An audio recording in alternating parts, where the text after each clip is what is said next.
Okay, Assalamualaikum. Part K. So hari ni kita nak sambung kelas. Sesi lepas kita dah belajar bagaimana hendak mengira nilai kadar tindak balas. Okay, untuk kali ni, okay, cuba bayangkan, okay, kita ada satu tindak balas. Okay, tindak balas kalsium karbonat, tindak balas dengan asid hidroklorik menghasilkan garam, kalsium klorida, karbon dioksida dan air. Okay, ini satu tindak balas kimia yang mana kalsium karbonat ni nama lain dia ialah batu kapur. Ini batu kapur. Okey. Okay, bayangkan untuk eksperimen ini kita gunakan batu kapur, dan eksperimen ni kita dapat dia punya mengira kadar tindak balas. Contohnya tindak balas dengan kita memerhatikan kepada gas yang terbebas, contohnya gas karbon dioksida, kita dapat nilai tindak balas purata eksperimen ini. Katakan contohnya 40 cm padu gas per saat. Ini nilai kadar tindak balas dia lah.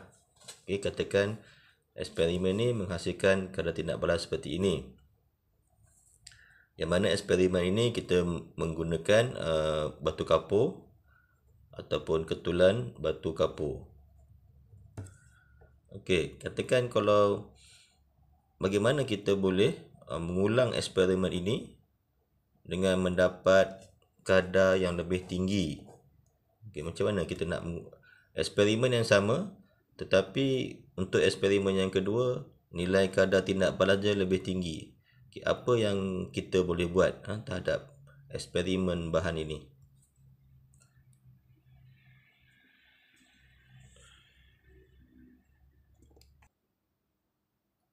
Ada beberapa perkara yang kita boleh buat untuk menukar atau untuk kita meningkatkan kadar tindak balas dia, iaitu dengan cara sama ada kita masih gunakan bahan yang sama, tetapi pada mulanya kita guna ketulan. Kalau kita guna dalam bentuk serbuk, kita tukarkan ketulan tadi kepada bentuk serbuk tetapi masih kalsium karbonat, dan kita tindak balaskan dengan asid HCl, maka masih menghasilkan bahan yang sama, tetapi kamu rasa macam mana? Maka kita akan dapat nilai kadar yang lebih tinggi, ataupun eksperimen tu lebih cepat, mungkin 80 cm padu gas terbebas dalam masa 1 saat.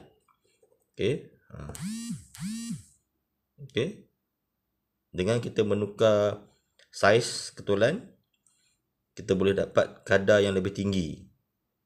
Kadar mesti tinggi, eksperimen cepat.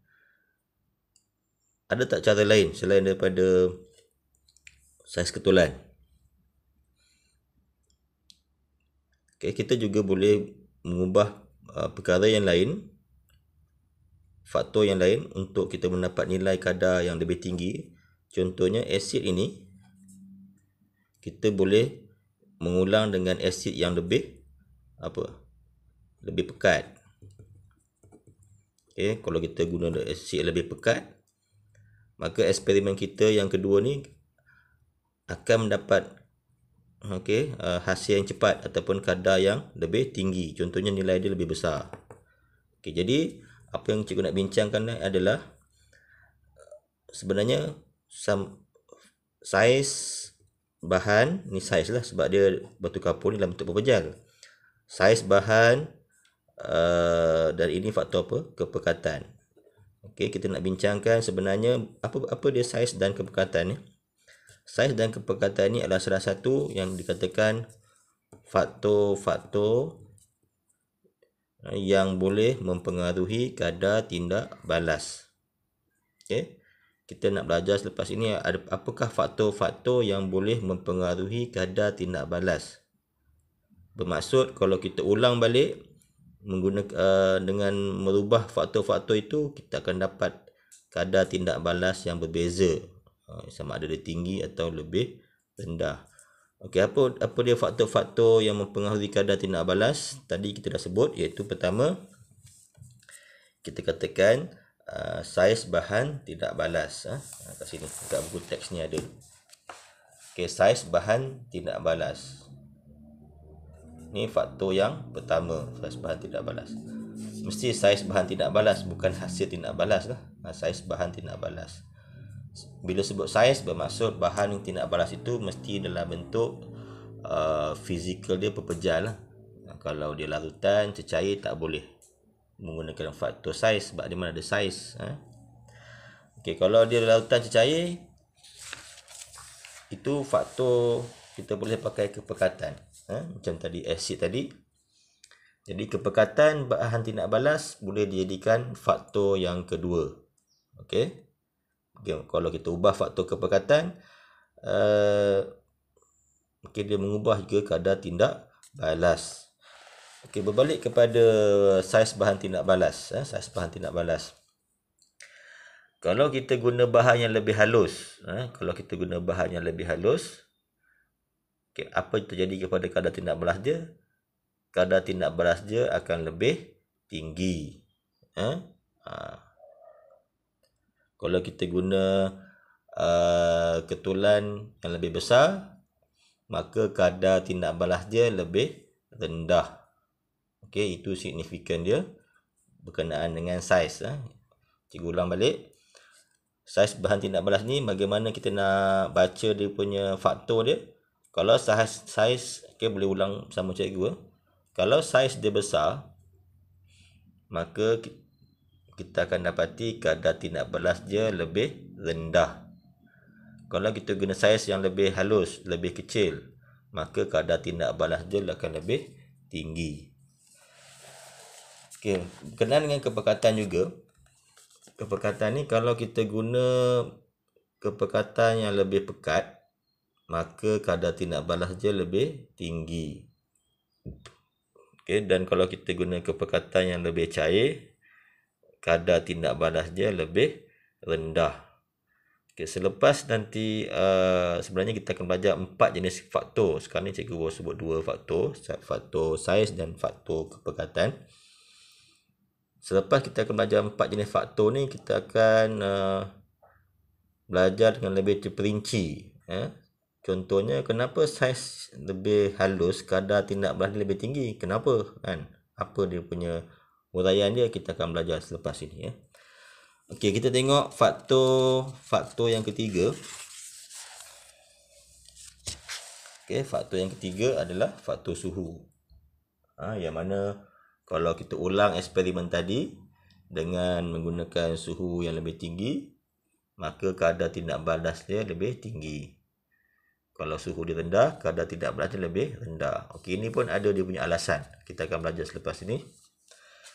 Okey, seterusnya yang keempat, faktor mangkin, kehadiran mangkin. Okey, mangkin ni apa dia? Mangkin ni adalah bahan kimia. Kita tengok tajuk di sini. Mangkin ialah bahan kimia yang mengubah kadar tindak balas tanpa mengalami sebarang perubahan kimia pada akhir tindak balas. Okey. Contohnya kita ada tindak balas AB campur CD menghasilkan AC campur BD. Okey, tindak balas ini contohnya mengambil masa selama 1 jam. Okey. Jadi, apa itu mangkin? Mangkin adalah semasa tindak balas ini berlaku, kalau kita campur mangkin, contohnya mangkin X, kita masuk dalam tindak balas ni, maka mangkin ni dia boleh mempercepatkan tindak balas, mungkin ambil masa 10 minit je.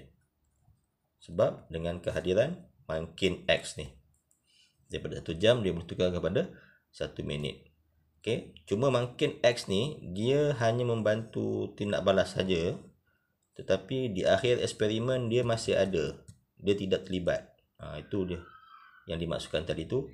X ni hanya membantu meningkatkan kadar tindak balas, tetapi nampak ni dia tidak tanpa tidak mengalami perubahan kimia. Maksudnya X tu masih kekal. X, dia tidak terlibat, dia hanya membantu tindak balas. Itulah fungsi mangkin, boleh meningkatkan kadar tindak balas. Dan juga mangkin juga boleh sama ada meningkat atau melambatkan. Tapi biasanya dalam bab kimia ni kita belajar faktor yang meningkatkan lah, yang melambatkan tindak balas tu kita tak bincang sangat lah. Okey.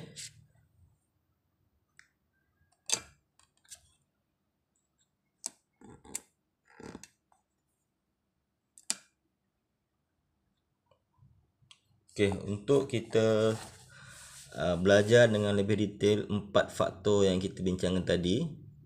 Okey, kenapa saiz yang lebih halus, suhu yang lebih tinggi, kepekatan yang lebih tinggi dapat meningkatkan kadar tindak balas. Kita kena belajar satu lagi perkara, iaitu teori pelanggaran. Okey, teori pelanggaran ni kamu boleh baca dia punya penerangannya. Okey, tetapi cikgu terus kepada perkara yang kita nak bincangkan. Okay. Teori pelanggaran ni dia nak menceritakan bahawa untuk suatu tindak balas itu berlaku, dia ada dua perkara yang perlu diikuti. Untuk satu tindak balas tu menghasilkan hasil tindak balas, ada dua syarat, dua perkara, iaitu perkara yang pertama, teori pelanggaran. Okey, kita boleh baca di sini. Teori pelanggaran menerangkan bagaimana zarah bahan tindak balas berinteraksi menyebabkan tindak balas berlaku dan hasil tindak balas terbentuk. Dikata kat sini teori pelanggaran ni nak beritahu bahawa untuk bahan itu menghasilkan produk, hasil, teori pelanggaran perlu ada, iaitu zarah bahan mesti berlanggar di antara satu sama lain. Pertama dia mesti berlanggar. Yang kedua, ni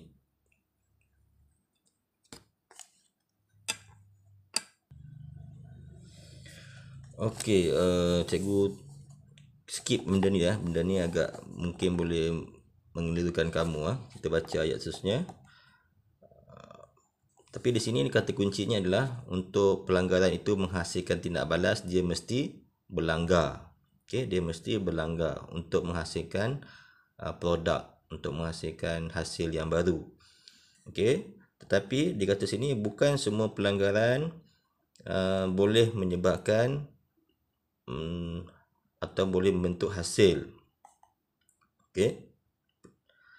Hanya pelanggaran berkesan, istilah dia pelanggaran berkesan sahaja yang boleh menyebabkan tindak balas berlaku atau boleh menyebabkan hasil terbentuk.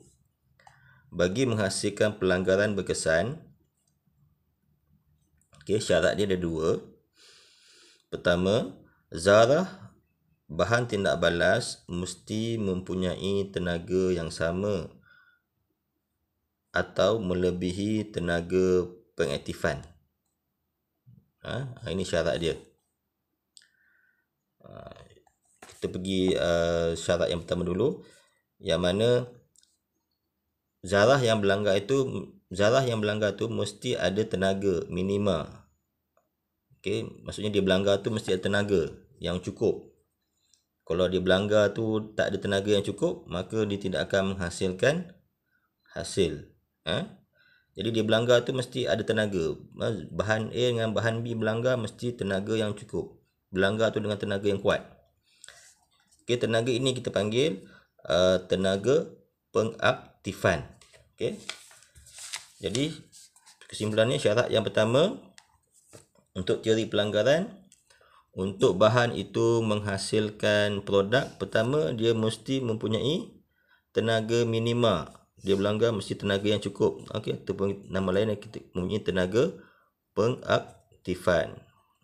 Tenaga pengaktifan. Kalau dia berlanggar tenaga yang cukup, Okey, dia akan menghasilkan produk yang baru. Okey.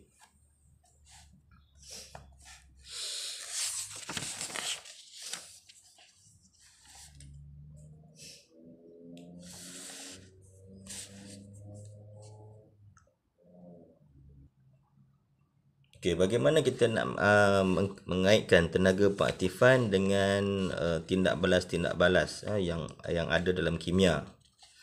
Okey, secara kesimpulannya tindak balas kimia ni dia ada dua jenis. Tindak balas kimia dia ada dua jenis. Okey. Contohnya kita ada tindak balas kimia ni A, B, C, D. Okey, tindak balas kimia ni dia melibatkan haba. Okey, jadi melibatkan haba ni ada dua jenis. Ada yang tindak balas kimia semasa dia bertindak balas dia menyerap haba. Jadi contohnya tindak balas 1 ni A campur B ni dia menyerap haba dan membentuk hasil. Maka hasil yang terbentuk ini akan mempunyai apa? Bila serap dia akan mempunyai banyak haba berbanding reaktan.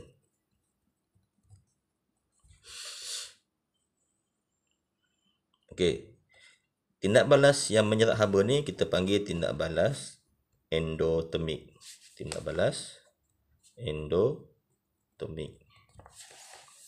Okey, ini satu jenis tindak balas iaitu endotermik. Apa itu endotermik? Tindak balas yang menyerap haba. Okey, nanti kita nak bincangkan kaitan tenaga pengaktifan dengan jenis tindak balas kimia ni lah. Okey, tindak balas kimia yang kedua contohnya kita ambil bahan yang lain, contohnya X campur Y menghasilkan Z campur W. Okey, tadi tindak balas menyerap haba. Satu lagi tindak balas adalah membebaskan haba. Ada tindak balas semasa dia membebaskan haba. Jadi produk yang terhasil akan kurang haba berbanding reaktan. Okey. Jadi tindak balas kimia melibatkan haba dekat dunia ni untuk tahap kamu ni ada dua jenis. Ada yang serap haba yang dipanggilkan endotermik, ada tindak balas yang membebaskan haba dikenali sebagai exothermic. Okey. Kita tengok ni dulu, lepas tu baru kita nak kaitkan dia dengan tenaga pengaktifan. Kamu dah tahu apa itu tenaga pengaktifan tadi kan? Okey, iaitu tenaga yang mencukupi lah untuk menghasilkan tindak balas.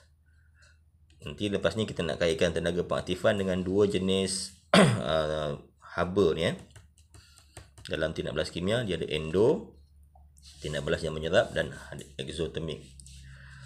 Yang mana endotermik dan exothermic ni boleh diwakili kalau kamu tengok buku teks muka surat 244 ni, dia dah tunjuk kamu satu gambar rajah profil tenaga. Kita cuba tunjukkan kamu apa itu gambar rajah profil tenaga. Okey, yang mana endotermik dan exothermic ni boleh diwakili oleh satu rajah yang dipanggil gambar rajah profil tenaga. Okey, gambar rajah profil tenaga itu apa yang perlu ada? Pertama, dia mesti ada part CY. Okey, tajuk dia tenaga. Okey, tajuk ni dia banyak teori-teori mungkin mengelirukan kamu lah. Okey, kamu dengar je lah dan faham je. Okey, kemudian dia ada paksi X, okey, yang dipanggil lintasan tindak balas. Okey, kamu punya gambar rajah ni dia hanya ada tajuk je, unit tak payah. Dia tak payah unit Kemudian Okay, kita nak bincangkan apakah yang gambar rajah yang mewakili tindak balas eksotermik. Okay, apa dia eksotermik? Tindak balas yang apa? Membebaskan haba. Okey. Okay, jadi ini gambar rajah profil dia. Kemudian kita buat satu macam tangga sini. Ini mewakili bahan. Contohnya bahan apa? Magnesium campur asid hidroklorik. Bahan magnesium dan bahan asid. Macam nak menghasilkan hasil tindak balas, dia mesti bersentuhan atau berlanggar antara atom magnesium dengan asid hidroklorik ni lah. Okey, dia mesti berlanggar.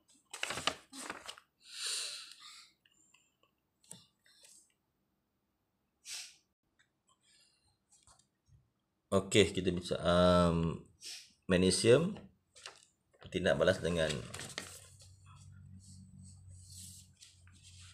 dia mesti berlanggar dan dia punya tenaga minimum yang mana bahan ni berlanggar ni dia mesti tenaga tu diwakili oleh satu macam bentuk ni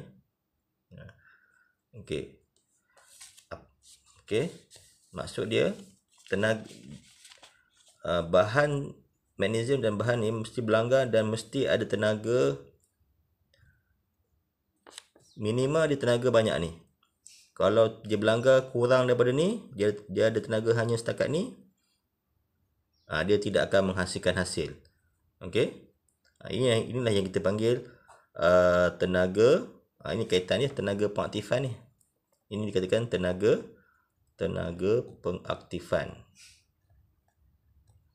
Okey, simbol dia adalah EA, activation energy, EA. Inilah kaitan tenaga pengaktifan. Maksudnya dia mesti berlanggar, dia mesti ada tenaga yang minimal. Ini diwakili oleh tenaga pengaktifan. Ini satu lintasan tenaga dia. Kalau dia melebihi tenaga pengaktifan ni, maka dia akan menghasilkan hasil. Okey, hasil dia dekat bawah. Magnesium klorida campur apa? Hasil dia hidrogen. Okey, kenapa tindak balas dia ke bawah, hasil di bawah? Inilah yang dikatakan eksotermik. Apa dia eksotermik? Dia bebaskan haba. Okey. Maka bila bebas haba dalam tindak balas, hasil tindak balas tu akan memiliki haba yang lebih rendah. Ini di bawah ni maksudnya haba dia lebih rendah lah, nampak haba dia ni, hasil dia ni, haba dia kat sini. Ini nilai dia. Nilai haba tu kat sini. Berbanding bahan haba dia kat sini. Maksudnya hasil dia, tenaga dia lebih rendah. Manakala bahan dia ni tenaga dia lebih tinggi dan tenaga pengaktifan diwakili di sini. Bermaksud bahan ini dan bahan ini berlanggar mesti melebihi tenaga ni. Barulah dia boleh menghasilkan ni. Inilah yang dikatakan gambar rajah ni. Profil tenaga bagi tindak balas eksotermik.